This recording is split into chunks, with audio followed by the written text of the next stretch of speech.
Joining us now for some insights on both China and Russia, Stephen Myers, national security correspondent for the New York Times and author of The New Tsar, The Rise and Reign of Vladimir Putin. Stephen, nice to have you with us. It's great to be here. Think about this now for a second from the Russian perspective. They're essentially saying the diplomatic equivalent of a middle finger. Prove it. Is that a tactic on their part, or are they just trying to test us? I mean, it's clearly a tactic, and they are going to stick with that position until some evidence shows otherwise. And even then, they might stick with it. Because, of course, in these kinds of situations, you deny that you're involved in this kind of activity. From the Cold War, admit nothing, deny everything, and make counter-accusations. Exactly right. And the Russians have been quite good at that in the past. The question, though, is, what proof does the American government have? What are your sources saying about that? You know, they clearly have indications of where the hacks were coming from, geographically speaking. They've seen the pattern before. There's obviously stuff they know that we don't in the public, which is much more sophisticated analysis, possibly even sources inside Russia itself that allow them to make this accusation with such authority. We've heard so much about, whether or not it was the Russian government. One would think that in Vladimir Putin's Russia that is so tightly controlled, the hacking of a U.S. election and then the systematic dissemination of that information wouldn't happen without at least somebody pretty high up approving it.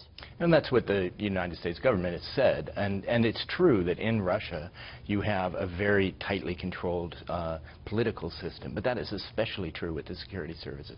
Putin himself was a former KGB. So this wasn't a couple of ex-KGB guys or now GRU guys going, we're going to see how this works and what happens. Freelancing, no way. This would have had to have been organized and controlled. And it ultimately at some point approved at the very highest levels. That doesn't necessarily mean that Putin himself ordered it, but clearly he would have been aware of it happening.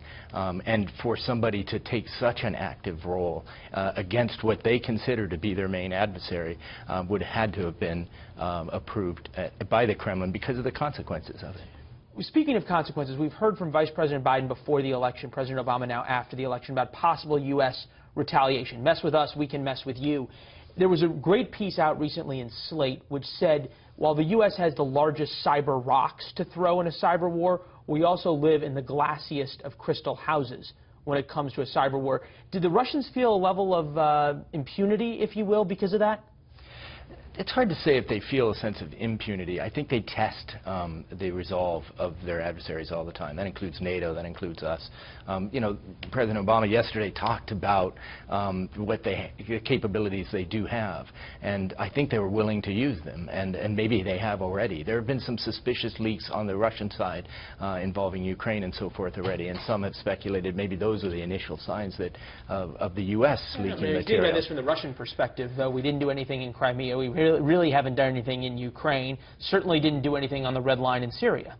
So the question really will be how forceful they want to be in a response. And there's a question even before the election of how much you politicize this issue. And I think it was politicized, frankly. And if you're dealing with it not as a campaign matter, but as a matter of national security, I think you want to try to move very carefully. And the President said yesterday that he was mindful of the risk of escalation. Real quickly, escalation, risk of it, tests. Is China doing the same thing by taking this drone? I think there's no question that that's what China's doing. And if you remember that this happened right at the beginning of the Bush administration, too. When they crashed into that plane. A plane was crashed. And it was a real test of a young administration that at that point didn't have its China policy in place yet. Well, and I think you're going to see that with Russia. You're going to see it with China and the new president. So more to come. We'll have you back to talk about it. Stephen, appreciate your time, sir. Thank you very much. All the best.